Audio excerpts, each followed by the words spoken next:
Здравствуйте! В эфире Пятого канала информационная программа «Новости». В студии Татьяна Маннова. Сегодня в выпуске. Горожане вспомнили жертв трагических событий. В День солидарности в борьбе с терроризмом в Инте прошли памятные мероприятия.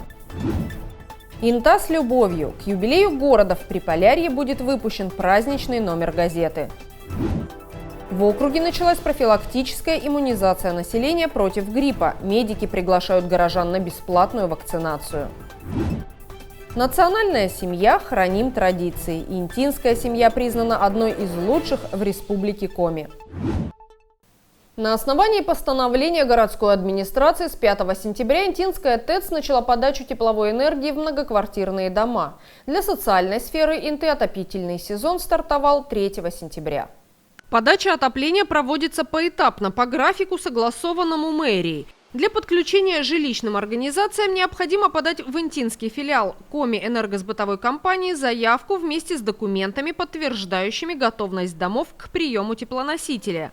В межотопительный период на Интинской ТЭЦ отремонтированы 4 котлоагрегата. Также специалисты станции провели большой объем работ на вспомогательном оборудовании. Заменили более 200 метров трубопроводов разных диаметров. В этом году Т+ продолжила обновлять тепловые сети Инты. Энергетики полностью заменили 4 участка общей протяженностью более 1,5 километров на улицах Кирова, Куратова, Социалистической и Мира. Все новые трубопроводы оснащены современной пенополиуретановой изоляцией и датчиками дистанционного контроля за возможными утечками. Благоустройство после ремонта сетей идет по графику. 3 сентября в России стало Днем солидарности в борьбе с терроризмом после трагических событий в североосетинском городе Беслан. В Инте в этот день ежегодно проходят многочисленные акции памяти. Каждое образовательное учреждение проводит линейки и тематические уроки. В лицее номер 1 в этот день прошла памятная линейка, посвященная трагическим событиям, произошедшим в Беслане 1-3 сентября 2004 года. Десятки лицеистов, ученики старших классов учреждения собрались почтить память погибших детей, их родителей и сотрудников школы номер 1. 20 лет назад, 1 сентября, во время торжественной линейки, посвященной началу учебного года, вооруженные боевики захватили школу в городе Беслан. Они взяли в заложники более 1000 человек, детей, их родителей и учителей. Большинство людей держали в спортзале. При этом первоначально во всех официальных сообщениях говорилось, что заложников в школе меньше, чем их было на самом деле. Среди детей были не только ученики школы, но и дошколята, грудные малыши, которых родители взяли с собой на линейку. Здание заминировали и забаррикадировали. Удержание людей продолжалось 2,5 дня. Боль в сердце, боль в душах, боль в детских глазах. Они шли на праздник с цветами в руках. И кто же ответит? За что? Почему? За что они все ушли в пустоту? В результате погибли 334 человека, более половины из них – дети. Свыше 800 получили ранения разной степени тяжести. Этот беспрецедентный по своей жестокости террористический акт потряс весь мир. Старшеклассники почтили память погибших минутой молчания и запустили в небо белые воздушные шары, как символ чистых, невинных детских душ, погибших тогда во время теракта. Для учеников младших классов в это же время проходили уроки памяти. Дети посмотрели презентацию о том страшном дне, о городе ангелов, мемориальном кладбище, на котором похоронены люди, погибшие во время теракта в Беслане, и делились воспоминаниями детей, бывших там заложниками. Анжела, заложница, 8 лет. Учительница давала нам листья малахоя. Они такие толстые, хрустящие. Когда зубами прижимаешь листочек, он словно лопается и соком брызгает. Это самый вкусный цветок, потому что в нем много воды. Ирина, заложница, 12 лет. Кто-то из детей теряет сознание. Родители в отчаянии передают детей вперед, ближе к проходу, и умоляют террористов дать им воды. Террористы угрожают застрелить детей и палят в потолок. Вова, заложник, 9 лет. Больше всего в спортзале я думал о воде. Раньше я никогда не думал, что вода самая ценная для человека. Без воды мы умирали. Хотя бы глоточек, хотя бы несколько капель. В зале такая жара и теснота.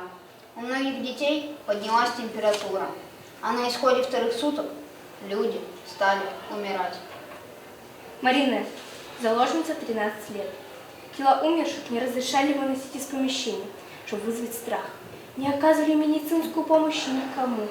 Даже детям, которые умирали на руках матерей со словами: «Ах, как хочется пить! Мама! Ах, как хочется жить! Мама!»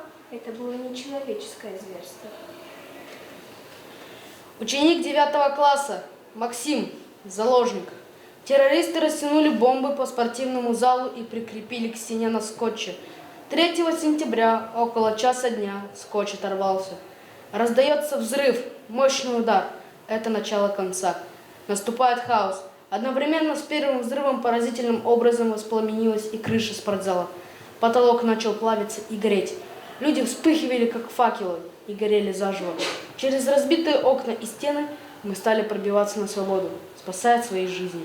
Мы бежали, а сзади по нам террористы открыли шквальный огонь. Спасибо. 3 сентября – день траура по всем жертвам терактов, а также по тем, кто погиб, выполняя свой долг в ходе спасательных операций. Что было сделано в Приполярье за последнее время и что еще предстоит воплотить в жизнь? За что наши ветераны и старожилы города, которые строили и прославляли Инту, любят суровый северный край? К юбилею Инты администрация муниципалитета выпустит праздничный номер газеты. 4 октября нашему городу исполнится 70 лет. Над изданием трудится большая команда интинцев. Информацию для статей готовят сотрудники разных учреждений, а также дети и ветераны города. Газета должна получиться довольно интересной и познавательной. Традиционно несколько страниц будут посвящены будням Инты, реализации федеральных и региональных проектов, народных инициатив, наказов избирателей, а также удивительным и талантливым людям. В последние годы администрация округа готовит 3 праздничных выпуска газеты, как так называемая «Инта», «Инта с любовью», или «Новогодняя Инта», или «Победный май Инта». Они приурочены, каждая из газет, к определенной дате. Новогодняя – к Новому году, естественно, «Победный май» – к 9 мая. И к дню рождения города у нас также выходит праздничный выпуск. Этот год не исключение. Тем более, что этот год у нас юбилейный. В этом году Инта будет отмечать у нас 70-летие. Над выпуском мы работаем уже, наверное, с начала лета. Была распределена фронт работ между всеми учреждениями культуры, учреждениями образования, спорта. То есть каждый рассказывает что-то свое, о своих достижениях, о своих людях. Дети пишут статьи. Мы подключили наших интинских художников, мы подключили наших интинских авторов стихотворений, авторов музыки. Расскажем даже и про них. Также будет информация о том, что сегодня происходит в городе, какие работы проводятся, потому что у нас никакого информационного издания нет, поэтому я думаю, что людям, которые будут читать эту газету, будет интересно знать, какие работы были проведены у нас в Инте за летний период времени. Расскажем о почетных гражданах Инты, не обо всех мы рассказывали в прошлом году. В этот раз у нас есть такая глобальная дата, 90 лет отметила Эмилия Петровна Гаршина. И основной материал по почетным гражданам Инты мы уделили именно этой прекрасной женщине. Кроме того, расскажем немножко о тех кандидатурах, которые были заявлены в этом году. В этом году депутатскому корпусу городского совета предстоит принять решение о присвоении звания «Почетный гражданин города Инты» нескольким жителям Приполярья. В юбилейный год допускается выдвижение 3 кандидатур. Пока мы не будем раскрывать тайну, потому что еще не прошел совет города, окончательное решение примут депутаты совета округа.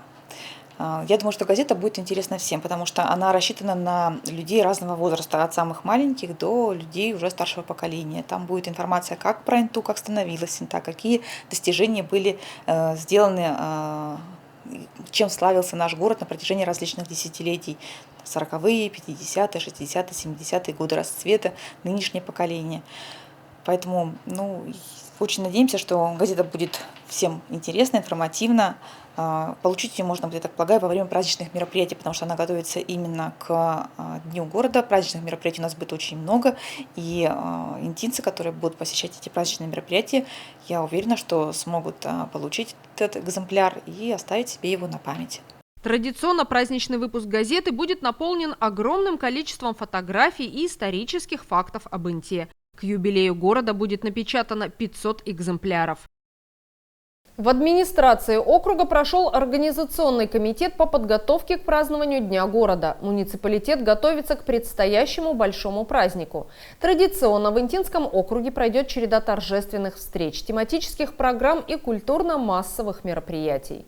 В начале октября наш приполярный город отметит свой очередной юбилей. Специалисты и руководители учреждений культуры к этому событию готовятся основательно уже несколько месяцев. В рамках украшений города к празднику изготовлены и смонтированы новые билборды. Микрорайон Южный и аллею Шахтерской славы по улице Горького уже украшают красочные баннеры с изображениями главных достопримечательностей Инты.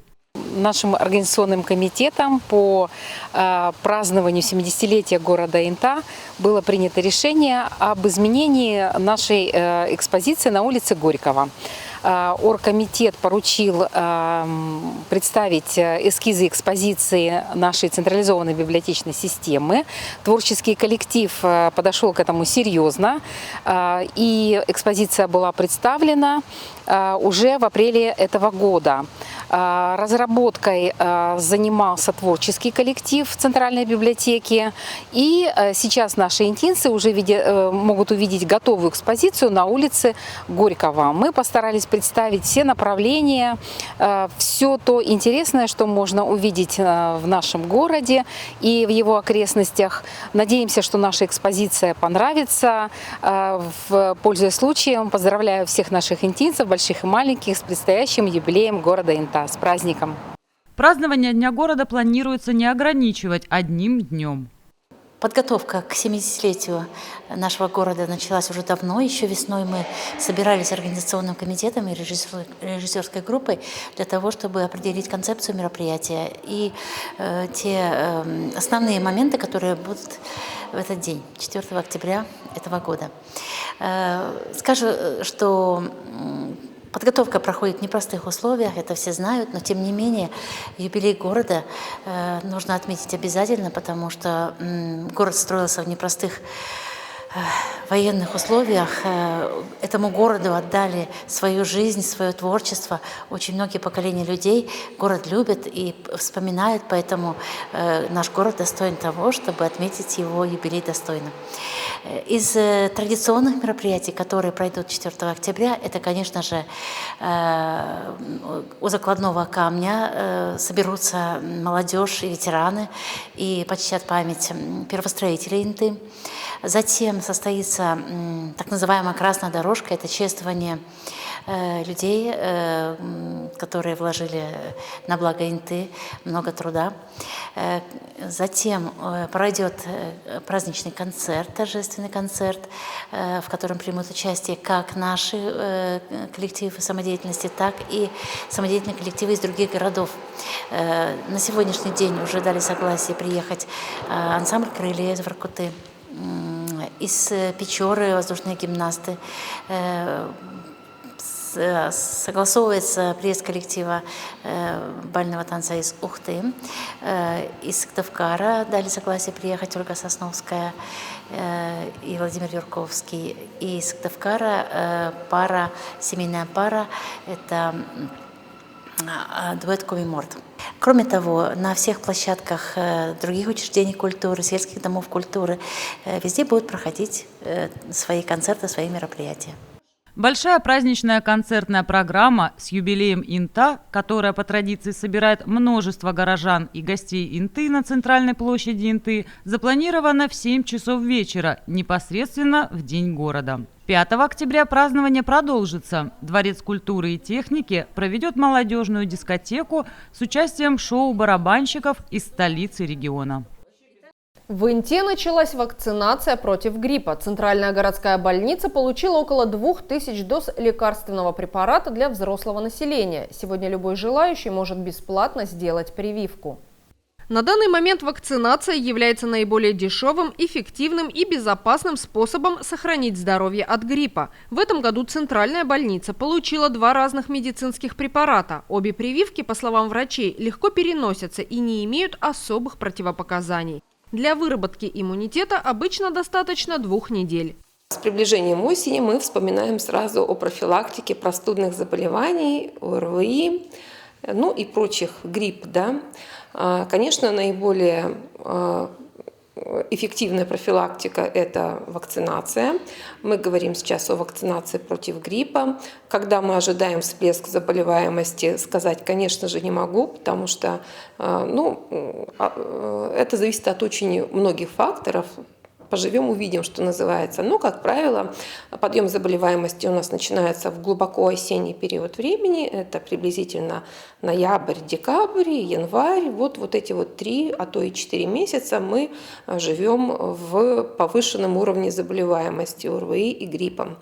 Вакцину мы получили. Для начала мы получили чуть меньше 2000 доз, но этого достаточно для того, чтобы стартовала прививочная кампания. Мы получили вакцину пока что только для взрослого населения, но на этой неделе ожидаем и поступления детской вакцины. Взрослая вакцина пришла 2 наименований. Это Совигрипп и это вакцина Флюэм. Обе эти вакцины содержат консервант, собственно, как и все вакцины для взрослых. Вакцинироваться можно в прививочном кабинете первой поликлиники. Выбор вакцины, пожалуйста, предоставляется по желанию. Кто-то плохо переносит Совигрипп, но нормально переносит Флюэм. Пожалуйста, выбор за вами. Единственное, что у вакцины Флюэм ограничение в возрасте 60 лет. То есть до 60 лет мы делаем Флюэм, Совигрипп без ограничения в возрасте. Вакцина переносится обыкновенно, точно так же, как и любые другие вакцины. Она может давать такие незначительные побочные проявления, как повышение температуры в течение 1-3 дней. Температура может быть и субфебрильная, может быть и до высоких цифр. Это нормальная реакция на прививку, которая проходит самостоятельно без привлечения какой-то дополнительной медицинской помощи. Это может быть уплотнение в месте инъекции, это может быть симптоматика ОРВИ, типа першения в горле, насморк. Это вы не заразились, мы вас не заразили вакциной, вакцина не живая. Это нормальная реакция на вакцинацию. Через 10-14 дней формируется довольно-таки напряженный иммунитет против гриппа, и организм уже будет невосприимчив к гриппу. Но, опять же, хочу акцентировать внимание, мы профилактируем грипп, не ОРВИ. То есть, когда наступит уже волна регистрации гриппа как самостоятельного заболевания, тогда вакцина будет нас защищать в том случае, если вы привиты. Инактивированные вакцины Флюэм и Совигрипп практически ничем не отличаются друг от друга. Обе отечественного производства имеют общие аллергические противопоказания. Нельзя применять при тяжелой аллергической реакции на белок куриного яйца. Они отличаются антигенным составом. Флюэм – это 4-валентная вакцина, Совигрипп – это 3-валентная. Но, собственно, для населения это большого значения не имеет. Здесь будет просто стоять речь о возрасте прививаемого. Собственно, и все. Как мы знаем, 4-валентные вакцины, они более эффективны, кстати сказать. Так что выбирайте сами. И консультируйтесь с медицинским работником, который вакцинирует в прививочном кабинете, дадут подробную консультацию и порекомендуют вакцину выбора индивидуально для каждого. Врачи рекомендуют в первую очередь обезопаситься от гриппа пенсионерам, людям с хроническими заболеваниями, беременным женщинам, а также работникам торговли, транспорта, педагогам и медикам. Наибольший процент привитости должен быть среди медицинских работников. Это относится абсолютно ко всем медицинским работникам, но в большей степени к сотрудникам скорой помощи и инфекционного отделения. Здесь привитость у нас должна составить 95%. Почему 95%? Потому что всегда находятся в коллективе люди, которым противопоказана вакцинация, и мы, конечно, это учитываем. Вообще 90% это такое задание нам дано по медицинской нашей организации, то есть 90% сотрудников нашего учреждения должно быть вакцинировано против гриппа. Что касается населения в целом, то иммунная прослойка должна составлять не менее 65% от общей численности населения. Что касается подлежащего контингента, да подлежат все абсолютно, начиная от беременных женщин и заканчивая без ограничения возраста. Наиболее подвержены риску заражения, конечно, те контингенты, которые имеют очень большой круг общения. Это медицинские работники, работники образовательных организаций, социальных учреждений, то есть те, через которых проходит большое количество посетителей, людей, пациентов в случае медицинской организации. Да.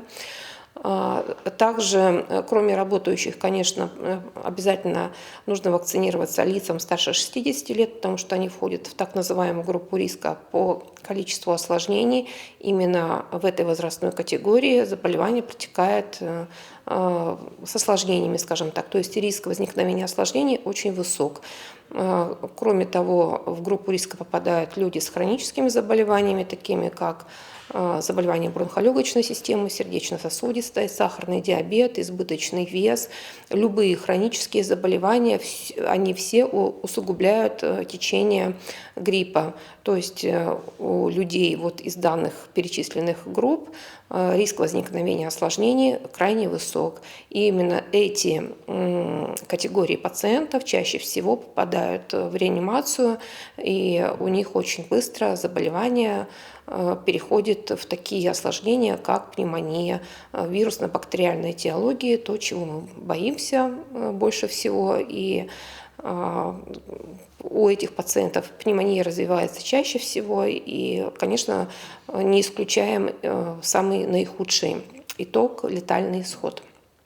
Интинские врачи призывают горожан активно вовлекаться в прививочную кампанию. Вакцинация снижает частоту заболеваемости гриппом в среднем в 2 раза. У привитых пациентов заболевание протекает легче, без серьезных осложнений.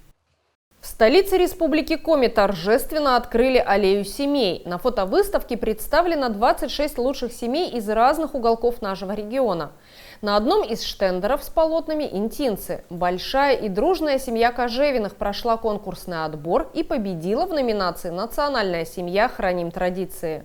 Семья Кожевиных очень большая, всех не сосчитать. Но инициаторами участия в конкурсе стали Елена и Иван. О проекте «Аллея семей» супруги узнали от учительницы гимназии номер 2, в которой учились дочки супругов.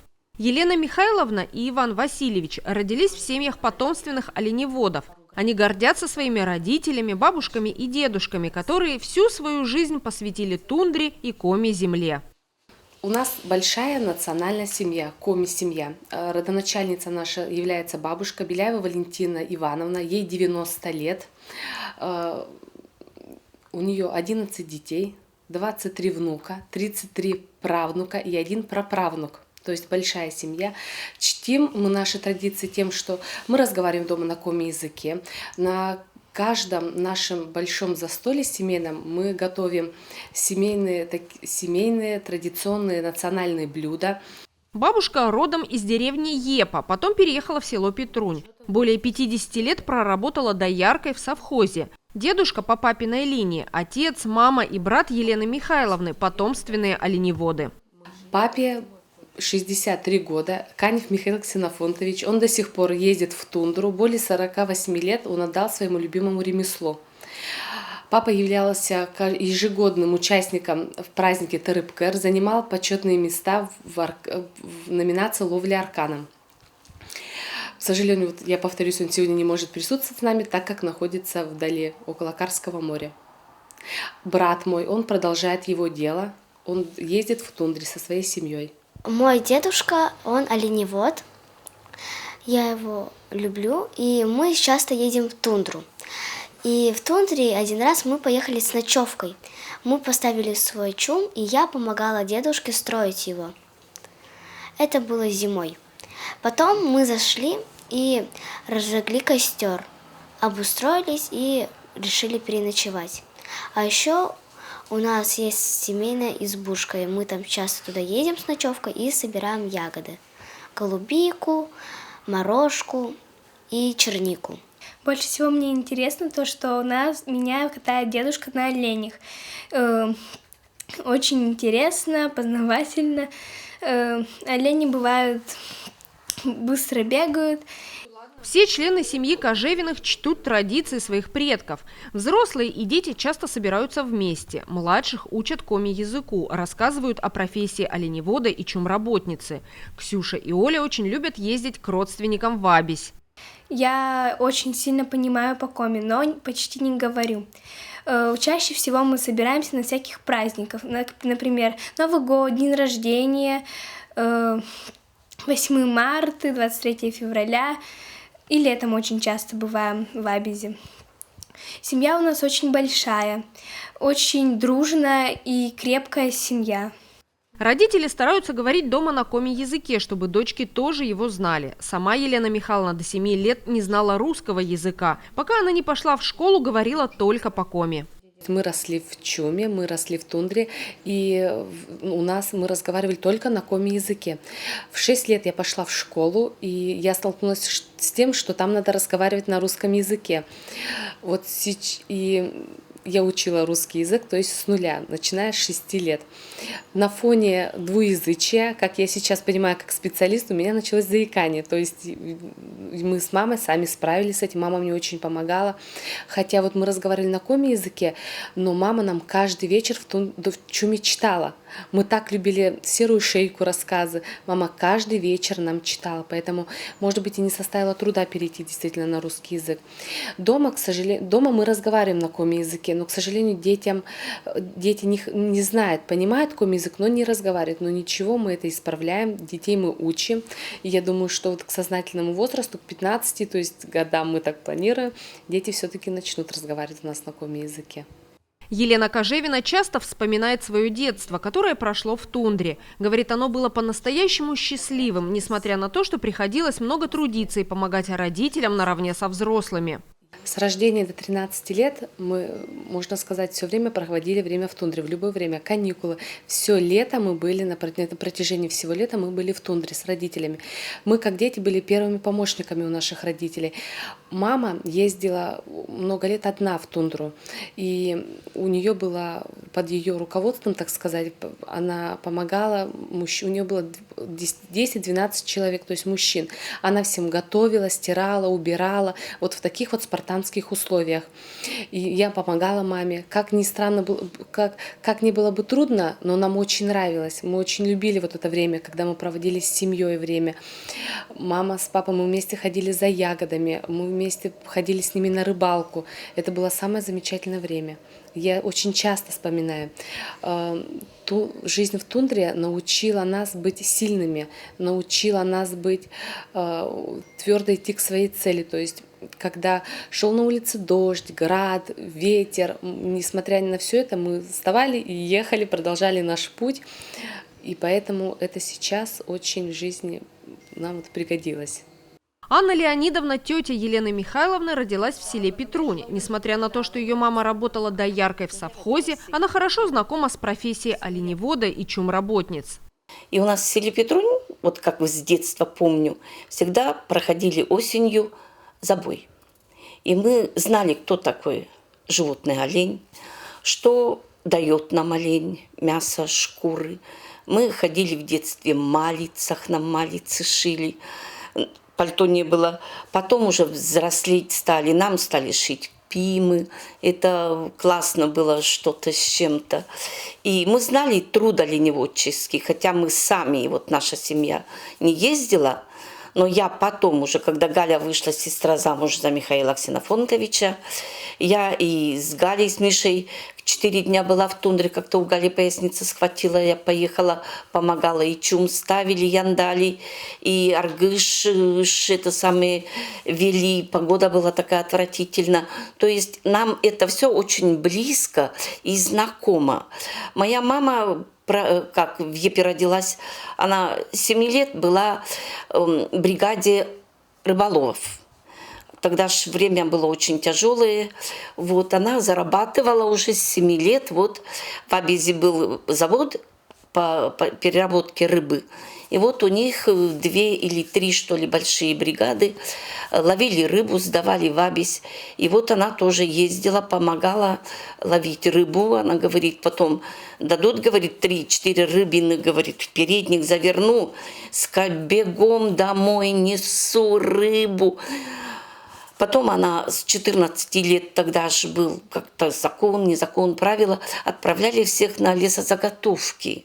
И вот на этих лесозаготовках, они где-то были в Устилемском где-то районе, познакомились с отцом. Они были там 4 года, работали. И уже оттуда они приехали.